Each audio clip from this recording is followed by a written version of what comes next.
उधर तेलंगाना में कोरोना से होने वाली जुमला 6 हलाकतों की हुकूमत ने तस्दीक कर दी है। तेलंगाना सीएमओ की जानिब से ट्वीट करके बताया गया है कि दिल्ली के निजामुद्दीन तबलीगी मरकज में 13 ता 15 मार्च मुनक्कदा तबलीगी इज्तिमा में शिरकत करने वालों में से बाज कोरोना वायरस से मुतासिर हुए हैं। इनमें से तेलंगाना से ताल्लुक रखने वाले 6 अफराद भी शामिल हैं, जिनकी मौत वाक़ई हो चुकी है। वजीर आला के दफ्तर से जारी करदा प्रेस नोट के मुताबिक 2 अफराद की मौत गांधी हॉस्पिटल में हुई, जबकि अपोलो ग्लोबल हॉस्पिटल में 2 अफराद फौत हुए। इसके अलावा निजामाबाद में 1, गुदवाल में 1 शख्स फौत हुआ। शुबा जाहिर किया जा रहा है कि इनके जरिए वायरस फैलने का इम्कान है। अनीसुर रहमान हमारे साथ मजीद इस खबर पर अपडेट के साथ जुड़ रहे हैं हैदराबाद से। अनीसुर रहमान, तबलीगी जमात में शिरकत करने वाले 6 अफराद के हवाले से तेलंगाना गवर्नमेंट की तरफ से प्रेस नोट जारी किया है जो फौत हो चुके हैं। इसके अलावा अगर एहतियाती तदाबीर की बात करें कि ये 6 लोग किन किन लोगों से कांटेक्ट में आए, क्या हुकूमत की तरफ से इस ताल्लुक से कुछ एहतियाती इक़दामात या उन लोगों की छानबीन की जा रही है? जी सना, बिल्कुल, क्योंकि ये समझा जा रहा है कि तकरीबन तेलंगाना से 200 लोगों ने इस इज्तिमा में शिरकत की थी।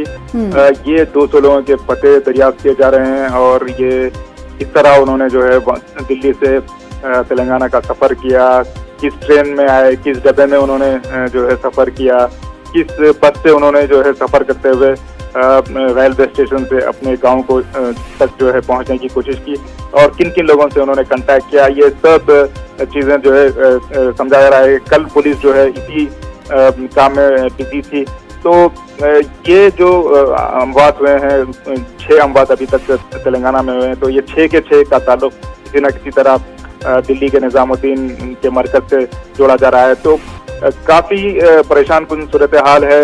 इंतजामिया के लिए कोशिश यही है कि ये जो भी लोग हैं इनको मालूम किया जाए, इनके रिश्तेदारों को भी जो है टेस्ट किया जाए और इनको आइसोलेशन किया जाए। इसके अलावा जो जहाँ तक आंध्र प्रदेश का ताल्लुक है, रियासत आंध्र प्रदेश का, ये भी कहा जा रहा है कि वहाँ पर तेलंगाना से भी ज़्यादा लोगों ने जो है वहाँ से शिरकत की है इस तबलीगी जमात के मरकज के इज्तिमा में।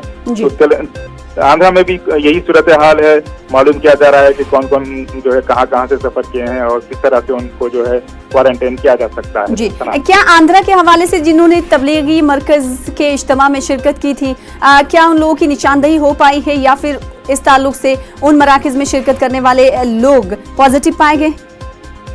देखिए सना, यही समझा जा रहा है कि जो गुज़िश्ता 2-3 दिन में आंध्र प्रदेश में जो पॉजिटिव केसेस आए हैं वो उनका ताल्लुक भी तबलीगी जमात के इज्तिमा से है और यही उनकी भी यही कोशिश है कि जो है लोग खुद रज़ाकाराना तौर पर सामने आए और ये भी बताएं कि उन्होंने किन किन से कांटेक्ट किया था। उनके अफराद ख़ानदान को भी जो है टेस्ट करने की कोशिश की जा रही है। तो कुल मिलाकर यही कोशिश है कि जो है लोग उन दूसरों से ज़्यादा ना मिलें और उनको आइसोलेट किया जाए और इस जो है वबा को फैलने से रोका जाए। जी, वही बात अगर लॉकडाउन की करें तो दोनों तेलुगु रियासतों में किस तरह के लॉकडाउन का असर दिखाई दे रहा है? आपके साथियों से बातचीत हुई होगी जो फील्ड में रहते हैं, वो लोग क्या कुछ कह रहे हैं, कितना असर आंध्र प्रदेश और तेलंगाना में लॉकडाउन का दिख रहा है?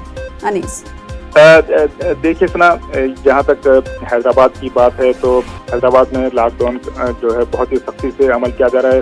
पहले 2-3 दिन चूँकि लोग एक जगह से दूसरी जगह मूव हो रहे थे, तेलंगाना के मुख्तलिफ जो है गाँव को देहातों को जाने की कोशिश कर रहे थे, उसी तरह यहाँ से हैदराबाद से काफ़ी बड़ी तादाद में लोग जो है आंध्रा को जो है मूव होने की कोशिश कर रहे थे। ये अभी ये सब स्टेबलाइज हो चुका है।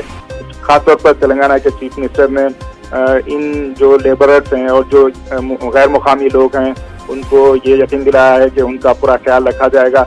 शादी खाने जो है जो बंद हैं उनको खोल दिया गया है ऐसे लोगों के लिए जो यहाँ पर इनका कोई ठिकाना नहीं है और वो कहीं जो अंडर कंस्ट्रक्शन बिल्डिंग है वहाँ पर लेबर का काम कर रहे हैं, तो उनको जो है आर्जी रिहेबिलिटेट करने की कोशिश की जा रही है। और ख़ासतौर पर तेलंगाना की हुकूमत है उनके लिए फी फर्द 12 किलो चावल और फी फर्द 500 रुपये जो है एक ग्रेशिया भी देने का ऐलान किया है। तो कुल मिलाकर यहाँ पर तेलंगाना में जहाँ तक सोशल डिस्टेंसिंग है और पब्लिक का जो मूवमेंट है उस पर जो है इस तरह से काबू पा लिया गया है। जी, अनीसुर रहमान, गुज़िश्ता दिनों हमने देखा था कि सुबह सवेरे ही बड़ी तादाद लोगों की मराकज पर देखी गई जो ट्रैवल पास चाह रहे थे। क्या अब इस तरह की कोई तस्वीरें सामने नहीं दिखाई दे रही, यानी जिन्हें आंध्र प्रदेश जाना था वो चले गए हैं या फिर हुकूमत की अपील से रुक गए हैं जहां वो रह रहे हैं? जी देखिए, ये जो ट्रैवल पास का मामला है, ये एक गलतफहमी थी कि ये ट्रैवल पास जो है दूसरी रियासतों के लिए जाने के लिए भी काम आता है। तो यहाँ पर इंतजामिया ने साफ कर दिया कि ये ट्रैवल पास सिर्फ तेलंगाना में ही जो है मुख्तलिफ इलाकों को जाने के लिए दिया जा रहा है। काफी बड़ी तादाद में लोग आंध्रा तेलंगाना सरहद पर जमा हुए थे, लेकिन उन्हें जो है टेस्ट करते हुए और जो लोग जिनमें सिम्टम्स कुछ पाए जा रहे थे तो उनको क्वारंटाइन सेंटर में जाते हुए ये जो मसला था उस पर काबू पा लिया गया है। जी, बेहद शुक्रिया हमारे साथ जुड़ने के लिए।